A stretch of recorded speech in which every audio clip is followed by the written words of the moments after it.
নমস্কার বন্ধুরা, আশা করি আপনারা সকলেই খুব ভালো আছেন। তো এই যে দেখুন, আমি চলে গেছিলাম আমাদের গ্রাম থেকে একটু দূরে শিবের মেলায়। আর এই মেলাটা শ্রাবণ মাসে বসে, আর পুরো শ্রাবণ মাস জুড়ে এই মেলাটা থাকে। তো আমি চলে গেছিলাম এই মেলা দেখতে, আর প্রতি বছরই এই মেলাটা হয়। আমি আগেরবারও এই মেলা দেখতে গেছিলাম, ভীষণ ভালো লাগে এই মেলাটা দেখতে। আর এই মেলায় প্রতিদিনই কিছু না কিছু অনুষ্ঠান হয়। তো দিনের বেলা তো আসতে পারিনি, এই যে রাত্রেবেলা এসেছি মেলা দেখতে। আর মেলায় ঢোকার আগে ভীষণ জোরে বৃষ্টি শুরু হয়ে গিয়েছিল, তো আমাদের অনেকক্ষণ দাঁড়িয়ে থাকতে হয়েছিল। আর প্রথমেই আমি দেখলাম এই যে শিব পার্বতীর মূর্তি, কত সুন্দর দেখতে লাগছে, আর সাইডটা কি সুন্দরভাবে আলপনা দেওয়া রয়েছে। তো প্রথমেই আমি প্রণাম করে নিলাম। তো প্রণাম সেরে আমি চলে গিয়েছিলাম মেলায় যে দোকানগুলো বসেছিল সেই দোকানে। আর এই মেলায় প্রচুর দোকান বসেছিল, আর প্রতিটা দোকানে বিভিন্ন রকমের জিনিস ছিল। তো আমি এখান থেকে একটা মালা আর কিছু কানের কিনেছিলাম।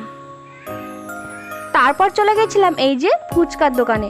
তো আমি এখানে খুব অল্পই ফুচকা খেয়েছিলাম।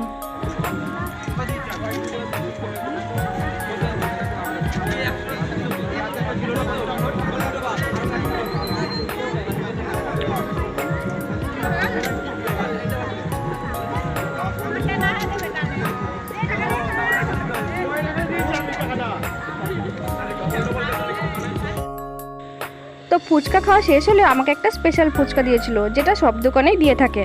তো ফুচকা খাওয়া শেষ করে আমি চলে গিয়েছিলাম মেলায় যে আরও সমস্ত দোকান বসেছিল সেই সমস্ত দোকানে।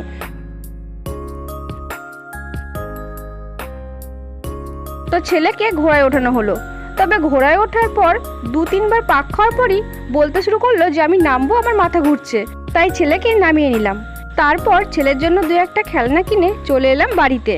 তো এই মেলাটা ভীষণ ভালো হয়, আর পুরো শ্রাবণ মাস জুড়েই এই মেলাটা থাকে। তো আজকের মতো এখানেই শেষ করলাম, টাটা।